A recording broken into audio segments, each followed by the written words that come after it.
Walk us through the first 6 to 12 months. Like, what were the critical Yeah. steps you made to stabilize the operations and rebuild the trust in the system?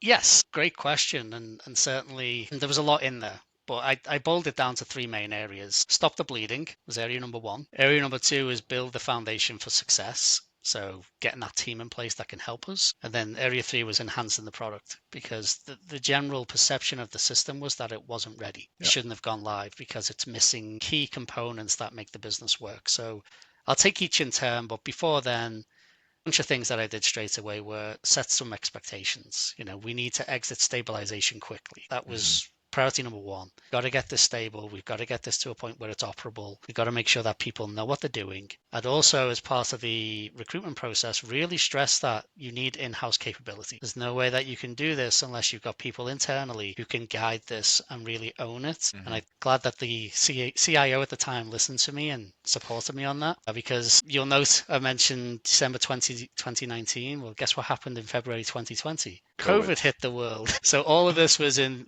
and around COVID, and that brought a complete change to everything with Hmm. everyone working from home. So I was fully supported on all this stuff, which is great. And I'll talk about that in a moment. But my first couple of months were very much getting into the weeds as to why the problem's so bad and how do we fix them, but also meeting with key stakeholders. What are the expectations? And as I mentioned earlier, confidence was rock bottom. Yeah. And it was very much we don't believe that this system can work. We don't believe that we've done the right thing. A lot of that kind of discussion with them was about how do we instill confidence? How do we start to build or put the building blocks in place to allow us to continue moving this forward and progressing forward? So my first protocol with them was to develop a plan. What is it that you're looking for? How do we get there?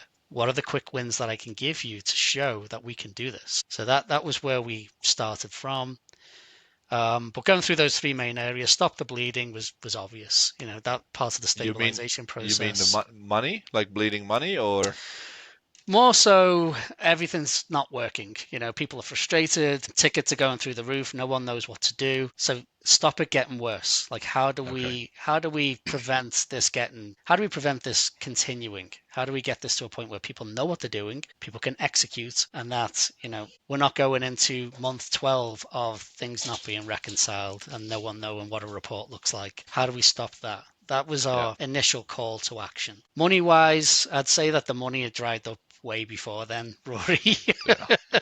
Yeah. There was Yeah. a whole I've spent enough on this and I need to see some results before we invest Spend further more. on the product itself. And given where they found themselves, I don't blame them. Spent an awful lot to get it live. And then if Hmm. someone's going to come in and say you need another X million to get this to where it needs to be, that wasn't the message they No, wanted to hear. definitely not. So that's what our focus was. It was retraining people. It was providing adequate support. If we were dealing with a ticket where we had a resolution, take that opportunity to retrain someone when you talk to them about the resolution. This is how you solve for it. This is the solution we're going to put in play. This is how you can operate better and stop this occurring in the first place. Yeah. All those touch points were in there, and my team of two did a great job in getting that sorted out in the initial few weeks I was there. What else was there in there? So building the team was the critical factor here. We had two people. One was a functional consultant who had been brought on full time. And Okay. I think he joined the project 3 months before go live. And that was when IT started to get more involved. So he came in, he did a great job, just keeping that financial process moving forward, making sure that we were dealing with reconciliation issues and helping our finance users get to a point of comfortability and ability to execute on processes. The other person was in the QA team. So he came over as a full-time support as well, had a kind of technical background mainly, but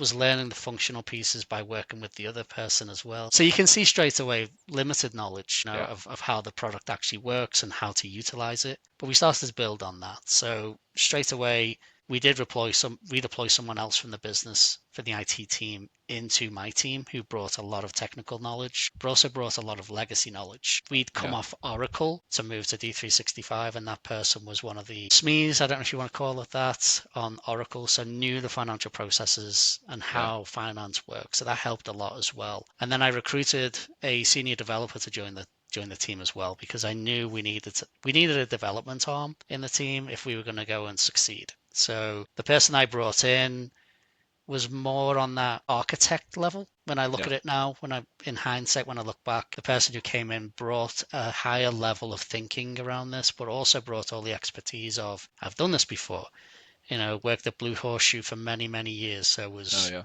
fully ingrained in X++ code development and all of the pieces that sit around that. So he was able to help us really build that technical arm of the team so the company could actually benefit from it. Yeah. And the way I approached it was, I'm not a technical person, I'm more of a functional person. So I'll focus at this area. I'm letting you loose on the technical side. You build what you think is necessary to get this to the point of where we're going to be successful. Yeah. And it worked really well, giving him that freedom to go and build all the ADO pieces out, make sure that we got pipelines, make sure that we got processes, and then start to slowly execute on that was Yeah. huge. And it allowed us to split the team in two as well. Focus that person on enhancements. Everybody else is on stabilization. And then once we get past stabilization, we then all start working on maintenance and enhancements.